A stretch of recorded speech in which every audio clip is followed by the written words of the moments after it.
اگر گھر میں چیونٹیاں زیادہ ہو جائیں تو ہم ان کو دوائی ڈال کے مار سکیں؟ مارنا نہیں چاہیے۔ علماء نے لکھا ہے کہ وہ دوائی جو ہے نا اس کے قریب قریب دور دور راستہ دیں، ان کو ادھر ادھر ڈال دیں تاکہ اس کی بدبو سے وہ نکل جائیں۔ مارنے کی کوشش نہ کریں، وہ بھی اللہ کی ایک مخلوق ہے اور اللہ کی مخلوق پر ہمیں رحم آنا چاہیے۔ ایک دفعہ حضرت سلیمان علیہ السلام کے زمانے میں قحط پڑ گئی اور آپ دعا کے لیے حکم دیا کہ لوگ جمع ہو جائیں، استسقاء پڑھ کے دعا کریں گے۔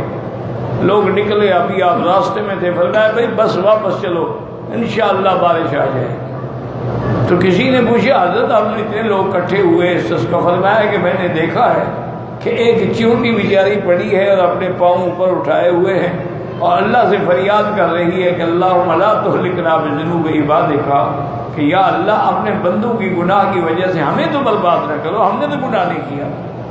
بارشیں بند ہو گئی اور ہماری غاروں کے اندر آگ جل رہی ہے، پانی ہے نہیں، زمین تپ گئی ہے، تو اللہ نے اس کی دعا کو قبول کر لیا۔ تو اس لیے کوشش یہ کریں کہ ان کو بھگانے کے لیے اور کوئی راستہ استعمال کریں۔ اگر ایک عورت کا خاوند مر گیا تو مرنے کے بعد نکاح ٹوٹ جاتا ہے؟ نہیں ٹوٹتا ہے، وہ اسی کے نکاح میں ہے، عدت گزارے گی 4 مہینے 10 دن، اور اگر اس نے دوسری شادی نہ کی تو قیامت میں بھی اسی شوہر کو ملے گی جس کے نکاح میں اس کو موت آئے گی۔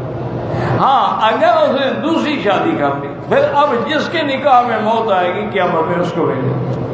اگر عورت نے شادی نہیں کی، وہ عدت وفات کے بعد بیٹھ گئی ہے، تو پھر وہ پہلے شوہر کو ہی ملے گی۔ لیکن میرا مشورہ یہ ہے کہ جو عورتیں، جو میری بہنیں بیٹیاں جوانی میں بیوہ ہو جاتی ہیں، ایسے حالات بھی ہیں نا کہ بیوی جوان ہے، خاوند مر گیا، تو اب وہ ساری زندگی بغیر خاوند کے گزارے تو یہ بہت بڑا خطرہ ہے۔ اس لیے اس کو چاہیے کہ وہ دیہاتی اور قومی اور برادری کے رواج پہ نہ رہے، بلکہ اس کو چاہیے کہ وہ دوسری شادی کر دے۔ اب دیکھیں نا کتنی میرے پاک نبی نے رحمت دو عالم نے ماں سوا سید عائشہ کے ساری بیوی آپ کی جو ہے وہ ساری کی ساری جو ہے یا وہ ہیں جن کو طلاق ہو گئی یا وہ ہیں جن کے خاوند فوت ہو گئے، شہید ہو گئے، بیوہ ہیں۔ تو اس لیے یہ ایک ہمارے ہاں بڑا غلط رواج ہے اور ہندوؤں کی رسم ہے، بلکہ ہندو میں ایک قبیلہ تو ایسا ہے وہ کہتے ہیں کہ اگر خاوند مر گیا ہے تو بیوی کو بھی زبردستی باندھ کے اس کے ساتھ چتا میں ڈال دو، ستی ہو جائے، وہ بھی جل کے مر جائے، اس کے بعد اس کو جینے کا بھی کوئی حق نہیں۔ تو یہ کفر کی رسم ہے اور انتہائی غلط رسم ہے۔ کوئی بندہ عورت ہو یا مرد ہو وہ گناہوں سے نہیں بچ سکتا ہے جب تک ان رستوں پہ عمل نہ کرے جو اللہ نے دی ہے۔ اب دیکھو اس نے شادی کر لی، الحمدللہ، عورت نے بھی شادی کر لی، وہ گناہ سے محفوظ ہو گئی۔ اسی لیے پہلے دور میں یہ رواج ہوتا تھا کہ لڑکیاں جب بالغ ہوتی تھیں نا ان کی شادی فوراً کر دی جاتی تھی تاکہ ان کے دماغ میں ابھی کوئی وسوسہ، کوئی فتنہ آتا ہی نہیں تھا۔ اور آج کل تو اور ضروری ہے کہ ہر لڑکی کے پاس موبائل ہے اور 7 سال کی عمر میں ماشاءاللہ بالغ ہو جاتی ہے۔ اس لیے ان باتوں کا بڑا ہی خیال رکھیں۔ آج کل گھرانوں میں عزت کا محفوظ رہنا بہت بڑا امتحان ہے۔ ایک گھروں کے اندر ٹیلی ویژن ہے، ڈش ہے، کیبل ہے، ٹیلی فون ہے، انٹرنیٹ ہے، پھر مخلوط تعلیم ہے، لڑکے لڑکیاں کٹھے پڑھتے ہیں، کٹھے آتے ہیں، کٹھے جاتے ہیں، پھر کٹھے جناب وہ باہر کے ٹور پہ جاتے ہیں۔ تو یہ سارے فتنے ہیں، ان سے بچنے کی کوشش کریں۔ اللہ تبارک و تعالی ہر مسلمان کی عزت کو محفوظ رکھے۔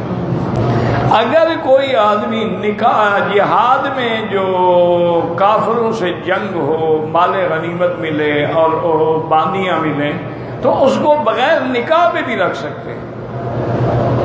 اللہ نے تمہارے لیے ملک الیمین جو ہے، مملوکہ جو ہے وہ حلال کر دی ہے کہ والذین هم لفروجهم حافظون الا علی ازواجهم او ما ملکت ایمانہم۔ ہاں یہ بڑا اجر و ثواب ہے کہ آپ اس کو آزاد کر دیں، نکاح کر لیں، یہ الگ بات ہے۔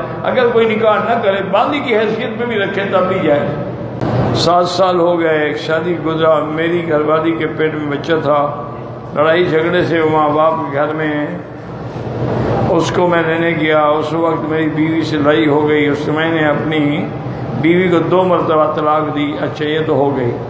پھر سارے ملتان صاحب کے پاس گیا، انہوں نے کہا کہ اس کی بیوی کو طلاق نہیں ہوئی، اس لیے آج سے 1 مہینہ پہلے لڑائی جھگڑے ہوئے تھے، تو میں نے اپنے سارے سے فون پر بات کی، مجھ سے لڑنے جھگڑنے لگا، پتہ ہے باپ غصے میں ہو گیا۔ جب غصے میں زیادہ ہوا تو میں نے 12 گرام زکوٰۃ ہو گئی ہے، باقی سب بہانے ہیں۔ جب بھی آدمی طلاق دے گا غصے میں دے گا، کبھی کوئی پیار میں بھی طلاق دیتا ہے۔ ایسا کوئی واقعہ آپ کو پتا ہے کہ اپنی بیوی کو جا کے کہے کہ آج تو میرا دل آپ پہ بالکل اتنا محبت سے بھرا ہوا ہے کہ خوشی کے موقع پر آپ کو طلاق کا ہدیہ پیش کرتا ہوں؟ ایسا گلو کا پٹھا ہے دنیا میں؟ تو جب بھی طلاق دے گا غصے میں دے گا۔ طلاق ہے، غصے میں ہو، محبت میں ہو، اعتدال میں ہو، غضب میں ہو، یہ 3 چیزیں ہیں۔ ثلاث جدہن جد وحدہن جد النکاح والطلاق والعقاد۔ اس میں مذاق میں بھی طلاق ہو جاتی ہے۔ طلاق ہو گئی ہے جناب، تمہیں کسی مولوی صاحب یا مفتی صاحب نے نہیں کہا، یہ بھی تم خود گھڑ رہے ہو۔ اگر کسی کے نکاح میں 2 بہنیں ہیں، لیکن وہ اس طرح کہ پہلی بیوی جب فوت ہو گئی تو اس کی بہن سے شادی کرے، وہ جائز ہے۔